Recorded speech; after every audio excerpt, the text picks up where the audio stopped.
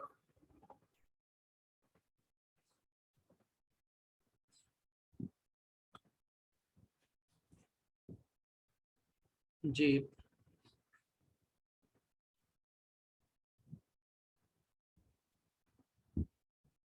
دیکھیں، یہ اب جب کسی شخص کا انتقال ہوتا ہے، وراثت کا مسئلہ حل کرنے کا جو طریقہ میں نے آپ کو سمجھایا تھا، اس طرح پہلے ہم نے میت لکھنا ہوتا ہے۔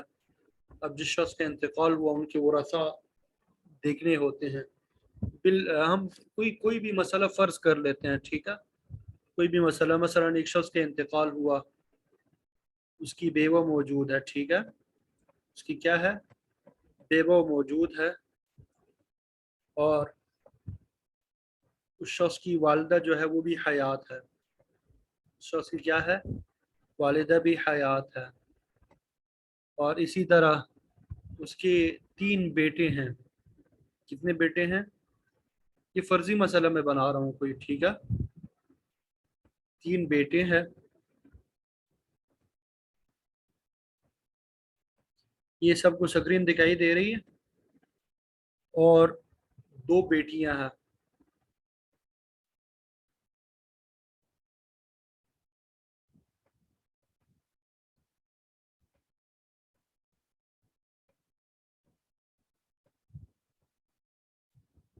ٹھیک ہے؟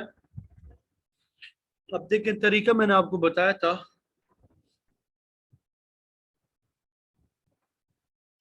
کہ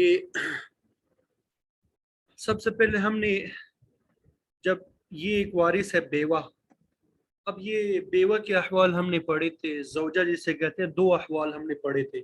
اگر آپ کو وہ احوال یاد ہوں گے زوجہ کے تو آپ یہ حل کر سکیں گے، ٹھیک ہے؟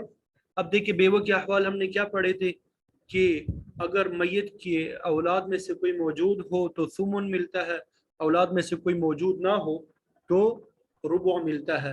اب میت کی اولاد موجود ہے، بیٹے بیٹیاں موجود ہے، یہاں پہ ہم اس کو کیا دیں گے؟ ثمن دے دیں گے، ٹھیک ہے؟ اس کو کیا دے دیں گے؟ ثمن دے دیں گے۔ اب یہ والدہ ہے، والدہ کے ہم نے 3 احوال پڑھے تھے۔ والدہ کے ہم نے کیا احوال پڑھے تھے؟ 3 احوال پڑھے تھے۔ اگر کسی کو یاد ہوں گے وہ 3 احوال تو یہ مسئلہ حل کر سکے گا، ورنہ اسے مشکل پیش آئے گی، حل نہیں کر سکے گا۔ تو پہلی حالت کیا ہے کہ چھٹا حصہ ملتا ہے، سدس ملتا ہے۔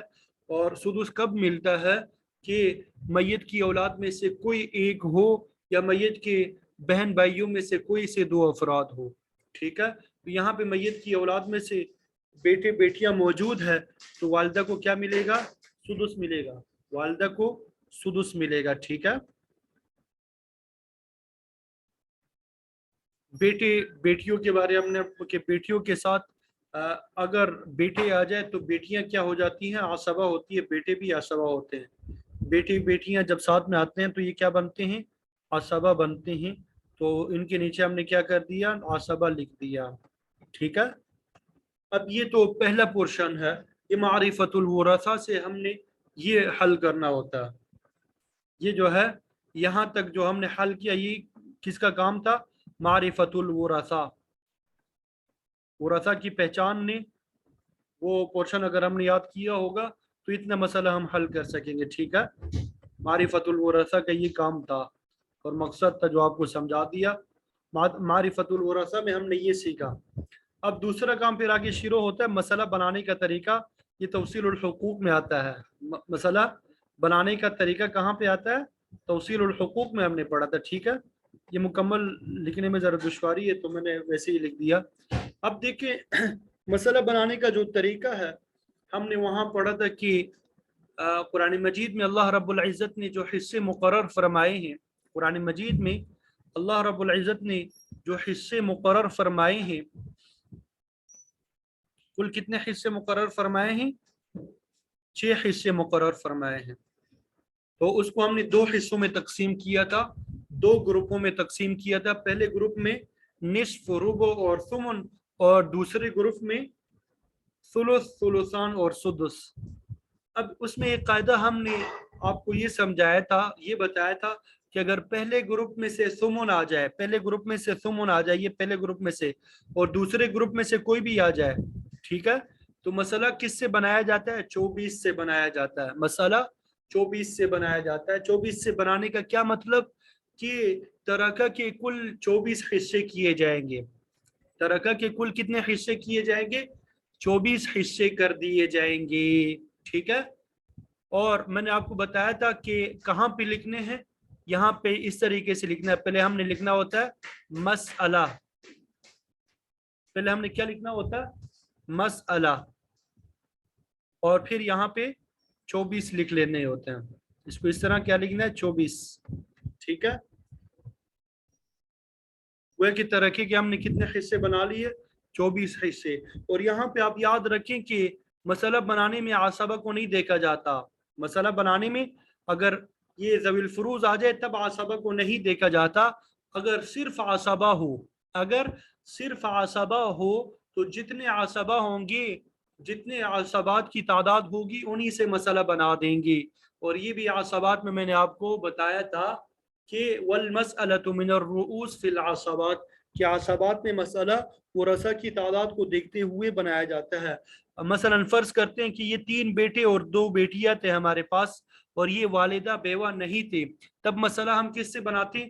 میں نے آپ کو بتایا تھا کہ بیٹا جو ہے یہ 2 کے قائم مقام ہوتا ہے، للذکر مثل حظ الانثیین کے اصول کے مطابق بیٹے جو ہے، مذکر اولاد جو ہے یا بائی جو ہے، ان کو 2 کے قائم مقام رکھا جاتا ہے۔ گویا کہ یہ 3 بیٹے، اس سے ہم تصور کریں گے کہ یہ 6 افراد ہے، 6 افراد ہے، اور یہاں پہ 2 بیٹیاں ہیں، 2 اور 6 کتنے ہوں گے؟ 8، تو 8 سے مسئلہ بنایا جاتا۔ اگر صرف عصبہ ہوتے تو مسئلہ کس سے بنایا جاتا؟ 8 سے بنایا جاتا۔ تو یہاں تک جب ہم نے کام کر دیا 24، اب یہ 24 میں سے ہم نے ثمن نکالنا ہے، 8واں حصہ نکالنا ہے، 24 میں سے ہم نے 6واں حصہ نکالنا ہے۔ اس کا طریقہ میں نے آپ کو بتایا تھا، میں یہ سائڈ پہ لکھ رہا ہوں۔ ثمن کو ریاضی کی زبان میں کس طرح لکھیں گے؟ 1/8 اس طرح لکھیں گے، ٹھیک ہے۔ اور جو کل مسئلہ ہے ہمارے پاس کیا ہے؟ 24 ہے، مسئلہ جس سے ہم نے بنایا ہے کل ترکہ 24، یہاں پہ اس طرح لکھیں گے، ٹھیک ہے۔ اب 24 کو جب ایک کے ساتھ ضرب دیں گے، اس پہ اس کا جب ضرب دیں گے 24 ہی رہے گا، پھر 24 کو 8 پہ تقسیم کریں گے، 8 پہ تقسیم کریں گے تو جواب کیا آئے گا ہمارے پاس؟ 3 آئے گا، جواب ہمارے پاس کیا آئے گا؟ 3 آئے گا۔ تو 24 کا ثمن کیا بنتا ہے؟ 3 بنتا ہے، 24 کا ثمن 3 بنتا ہے۔ سدس نکالنے کا طریقہ کیا ہے؟ اب یہ دیکھیں، سدس کو ریاضی کی زبان میں اس طرح لکھتے ہیں 1/6، 1/6۔ اسی طریقے کے مطابق 24 یعنی کل جو ہمارے پاس جتنے ہم نے ترکہ کے حصے بنائے تھے، 24 کو جب 6 پہ تقسیم کر دیا، جواب میں کیا نکل آتا ہے؟ 4۔ تو گویا کہ 24 کا سدس کیا ہو گیا؟ 4 ہو گیا۔ پھر میں نے آپ کو بتایا تھا جب ذوی الفروض کو حصے دیے جاتے ہیں تو ان کو جمع کرنا ہوتا ہے، ان کو کیا کرنا ہوتا ہے؟ جمع کرنا ہوتا ہے۔ 4 اور 3 کو جمع کر دیا، کتنے بنے؟ 7 بنے۔ اب 24 میں سے 7 کو جب ہم نے نکال دیا، باقی کتنا بچا؟ 17۔ باقی کتنا بچ گیا؟ 17 باقی بچ گیا، ٹھیک ہے۔ تو ہم نے پڑھا تھا کہ جب ذوی الفروض کو حصہ دے دیا جائے، جو باقی بچ جائے گا وہ عصبات کو دیا جاتا ہے۔ باقی کتنا بچا؟ ذوی الفروض سے 17 بچ گیا، تو ہم نے یہاں پہ لکھ دیا یہ عصبات کو دے دیا۔ اب یہ عصبات کو ہم نے جمع کیا تھا، کل کتنے افراد ہے؟ 8 ہے، کل کتنے افراد ہے؟ یہ 8 ہے۔ اب یہ 17 جو ہے، اب تیسرے مرحلے پہ پھر ہم نے یہ شروع کرنا ہوتا ہے۔ 3 دیکھیں، یہ بیوہ پہ پورا پورا تقسیم ہو رہا ہے، 4 جو ہے یہ والدہ پہ پورا پورا تقسیم ہو رہا ہے، ٹھیک ہے، درمیان میں کسر نہیں آ رہا۔ البتہ یہ 17 جو ہے یہ 8 افراد پہ پورا پورا تقسیم نہیں ہو رہا۔ جب 8 افراد پہ پورا تقسیم کرنے کی کوشش کریں گے، درمیان میں کسر آئے گا، درمیان میں اشاریہ آئے گا، ہر ایک کو پورا پورا حصہ نہیں ملتا۔ تو ہم نے پڑھا تھا اس کو حل کرنے کے لیے کہ ہر ایک کو پورا پورا حصہ ملے، تصحیح کے 7 اصول ہم نے پڑھے، تصحیح کے 7 اصول ہم نے پڑھے تھے۔ تو تصحیح کے اصول جو ہے ہم اپلائی کریں گے۔ تو تصحیح کے 7 اصولوں میں سے ہم نے 2 حصوں میں تقسیم کیا تھا، تصحیح قسم اول اور تصحیح قسم ثانی۔